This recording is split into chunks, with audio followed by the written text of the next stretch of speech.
Welcome to Juneau, Alaska. I'm your host today, Abbie Stevenson, on Taste of the Southeast. Now, the Southeast doesn't just include Ketchikan, though that is our main focus. It's important to remember that the Southeast includes Juneau and many other places as well. So today we have a special show. I will be meeting up with the infamous KPU's Alex Brown, and she's going to show us some of her favorite spots here in Juneau to get a real taste of the Southeast.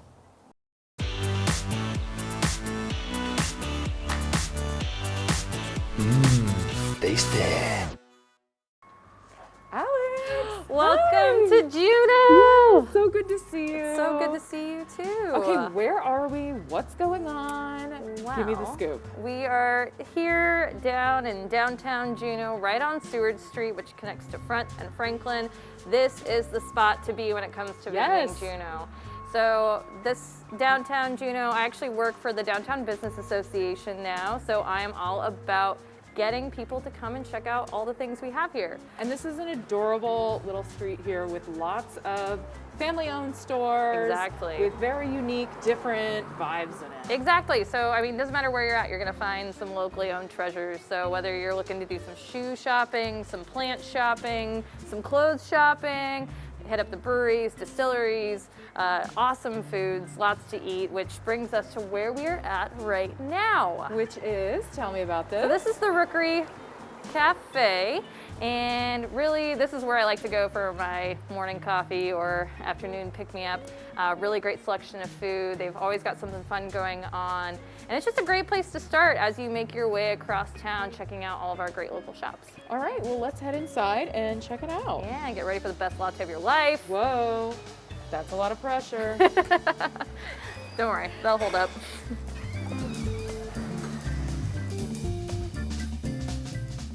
All right, here we are inside of the Rookery. It's a really cool vibe in here. I'm liking this. It is.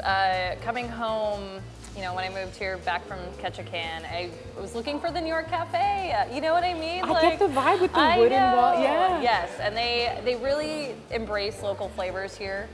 So when you look at the menu, they've got some local mocha, they've got Korean fried chicken, really embracing that, you know, Pacific Asian flavors and things like that. So I love coming here not just for the food, but also the coffee. Like, let's talk about these beautiful lattes. Yes. I don't even get any, you know, normally you go somewhere, you're like, oh, can I get my hazelnut latte or my, you know, my hazelnut mocha? I don't get any flavor in this because it is so delicious. Just the coffee that they use, so they do use Downtown. And I don't know, the way they froth their milk, they just nail it every time. That's great. Yes. Okay, so this is your go-to chill location when you like to start your day. Exactly. Sometimes I'll bring my laptop, I'll hang out in the window, do some good people watching. That's definitely the spot for that. Also, the pastries are amazing. I cannot talk enough about the goods because they are so good. They've got new fresh pastries every morning. And honestly, a lot of the good stuff sells out quick. So you want to make sure you get here early to do that. So again, when I'm starting any day, either, you know, beginning of the morning or later on in the afternoon, this is where I start. And so what are some of your go-tos on the menu?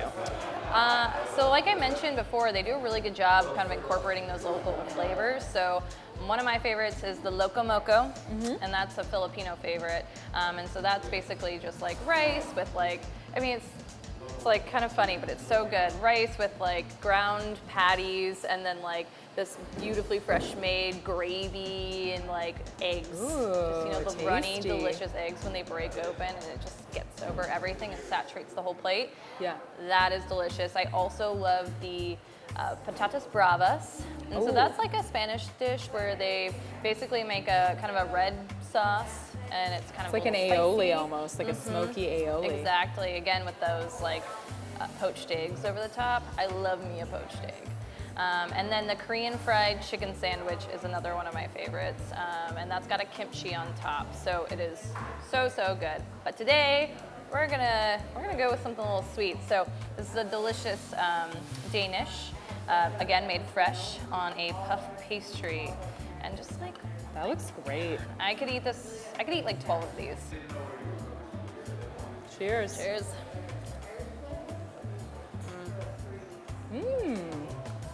Not too sweet. I appreciate that it's kind of tart with the strawberries. But really, you can't go wrong anywhere downtown. There's a ton of great locally owned shops everywhere as far as like whatever kind of flavors you're looking for, Mexican, Indian, Korean, Vietnamese. I mean, there's even sushi just across the street. Or if you're looking for fine dining, there's some options too. But I mean, just explore, find a flavor that maybe you haven't tried before, pop in and grab something to go. I mean, I appreciate the local flair with the art on the walls as well, like the vinyl stick-on art, just to support local Alaska. And it just has such a really homey vibe. To me, what stuck out was that when I walked in, all the windows are fogged up. And so it just says like, this is a warm, welcoming place, and we're all in it together, so. Exactly. I mean, that's a cool thing about downtown too, is that it's so art focused. Yeah. And so even if it's just your average Monday or Tuesday, like you're still gonna find some great pieces of art around. But also we do kind of like art walk, you know, but we do our gallery walks, our First Fridays. So a lot of times on First Fridays, you can go to any shop and there's gonna be a ton of local art just up, you know, hosting those artists in their shops. So it's a really cool place to explore. All right, great. Well, I can't wait to see our next stop on this journey today. It's gonna be fun. All right, so don't mind us. We're just about to do some jaywalking, but check both ways. Technically, we're not tourists, so.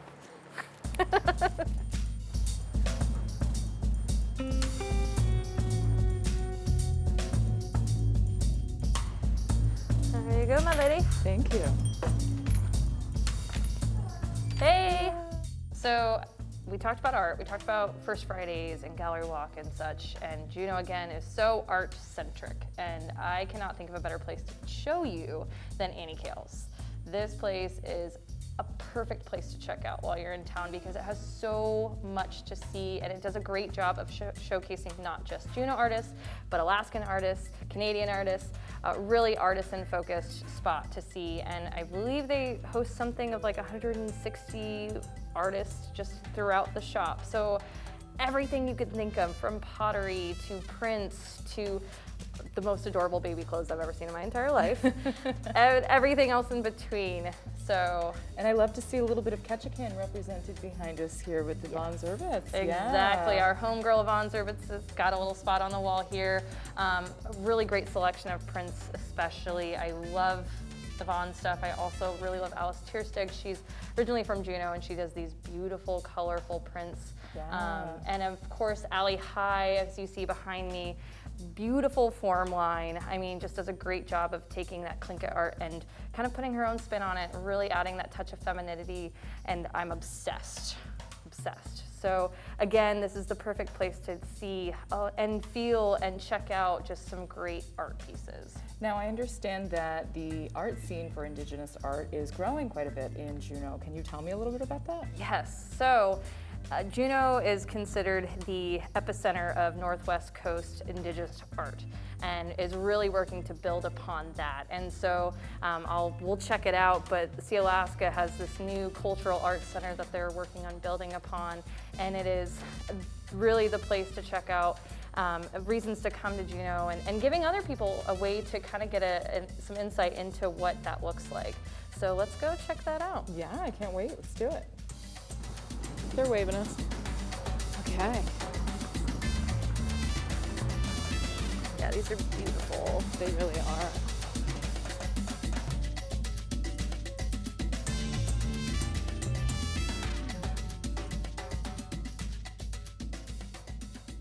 So obviously we had to stop in front of the See Alaska Heritage It's Building. so beautiful. It is. I mean, the art, just even on the outside of the building, is stunning. Exactly, and actually if you go inside, there's this great little gift shop, and they have a ton of different Native artists, a lot of different things to choose from. I got that mask I was wearing earlier that's actually from the shop.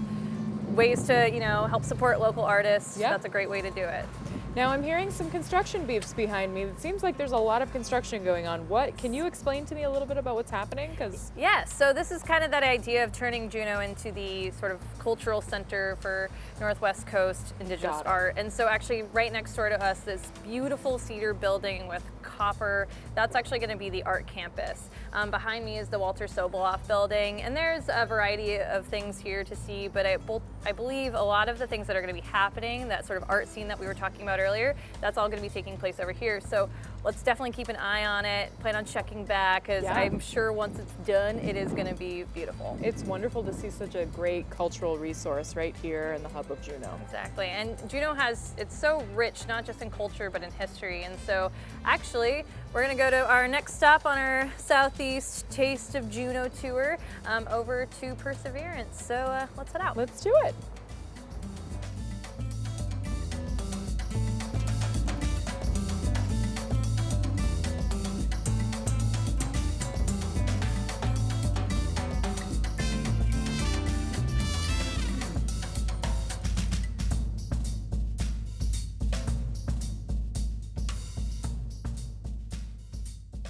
So this is actually one of my favorite easy access trails, because you literally can walk right from downtown up Basin Road to here, and this is called the Flume Trail.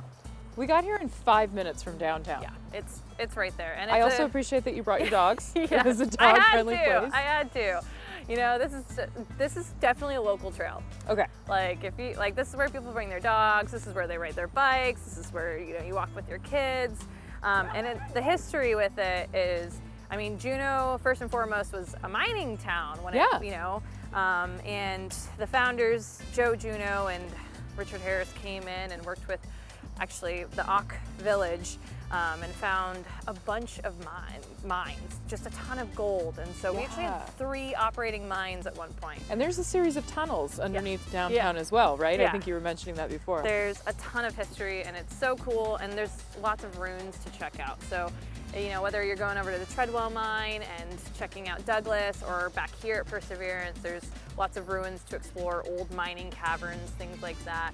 And the trails just in general. Very cool. There's so many trails. We have 150 miles of trails. Okay, yes, that seems to be like the thing that people say about Juneau. They're like, oh, you're going to Juneau? You should check out the trails. Yep. 150 trails, you said, 150 miles of trails. 150 miles of trails. That's more miles of trails than there is of road. That's great. Yeah, so I mean, it's a great time. You come up for the weekend, you get your downtown fix, you hit up all the trails, well, as many as you can. I doubt you can do all of them in a weekend, but if you want to try, you're welcome to. But you can go up to all these peaks, the glaciers. I mean, Juneau is surrounded by ice fields. And so we have multiple places where you can literally walk up to the glacier, which is super cool. That is very cool. And I've been really blown away by all of the waterfalls. You can hear the water as you stand here at the Flume. You can just hear it falling down all around you. And that's something that you won't get everywhere. Right. Well, and I was going to say too, unlike most days, well, actually, let's just pretend it's like this every day in Juneau. Rains way less here than it does in Ketchikan, so definitely come up and check it out. I'm totally kidding. It rains probably almost as much as it does in Ketchikan, just maybe a little less. So yeah, let's head back and do some good eating downtown. All right, let's do it. I'm starving. Yeah.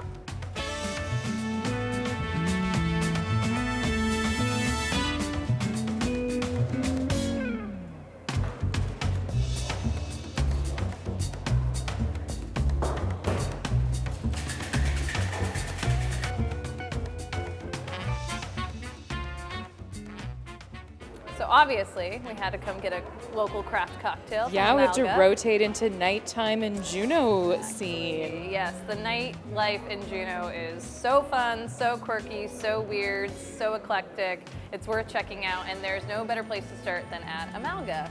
Yeah, Amalga Distillery, I have to say, I am blown away by this drink that I'm having right now. Cocktails are amazing, and actually a really cool thing that they've been doing and really been amping up is their to-go cocktails. So they actually have a great selection of canned cocktails and non-alcoholic beverages. Everything is made in-house, everything canned in-house, and you can actually purchase a bunch to go home with you, pack it into your bags to take back to Ketchikan, and don't share. Don't share. You won't want to share because you'll probably drink them all, at home. So. Well, I think that this is a great segue because I remember you mentioning that the craft scene was really bubbling up quite a bit in Juneau. Yeah, the craft cocktail, craft beverage scene in Juneau, it's very hoppin'. We have 4 local breweries as well as our own local distillery here. And the craft brewing scene here in Juneau particularly is really important because Alaskan Brewing Company back in the 1980s basically originated the craft beer scene just in the US as a whole. And they pioneered it, and from there, just a few years ago, we had Barnaby Brewing Company and Devil's Club Brewing opened up, I don't know, probably like 4 or 5 years ago. And there's also out in the valley, out in the Uck Bay area, way out there. Actually, it's not too far. It's like a 15-minute drive. We've got Forbidden Peak Brewing Company. And so you can literally, I wouldn't recommend doing them all in one day. That's a lot of beer, and make sure you have somebody to drive you, but it's really worth checking it out because that really shows off the different flavors of Juneau. That's wonderful. Well, I think that this is a great way to transition us into seeing the night side of Juneau. Exactly. And Amalga Distillery, I just have to say, it has been delicious cocktails. Yeah, well, Yes. cheers to that. Cheers, and thank you for showing us around today. Oh, just you wait, we got one more awesome All spot. right.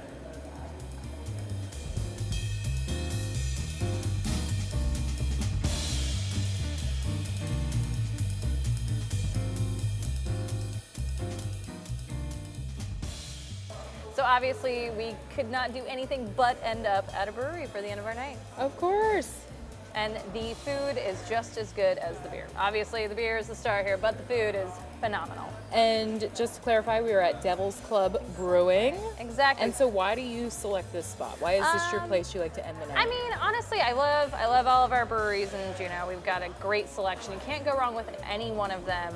I decided we end up here tonight because I wanted to grab some eats, and they've got a great kitchen here, and they really do a good job of showing off some of the local flavors. So tonight we ordered the beer, cheese, and pretzel, which, oh my God, that is the best beer cheese on the planet. Yeah, like hands down, excellent beer cheese. Also, the cod dip, Yes. I think my life has been forever changed. So yeah, they do a smoked black cod dip. That was the special tonight. But that's the thing, is that they're showcasing these local flavors all the time. So any night you're gonna come in through here, you're gonna get something unique, something special, something delicious. Well, I absolutely inhaled the beer cheese, I inhaled the black cod, and I'm just excited to try the sandwiches now. Exactly, and not to mention the beer. I mean, these guys kind of specialize in sort of the saisons, sour beers. They have an awesome award-winning IPA, so great beer selection.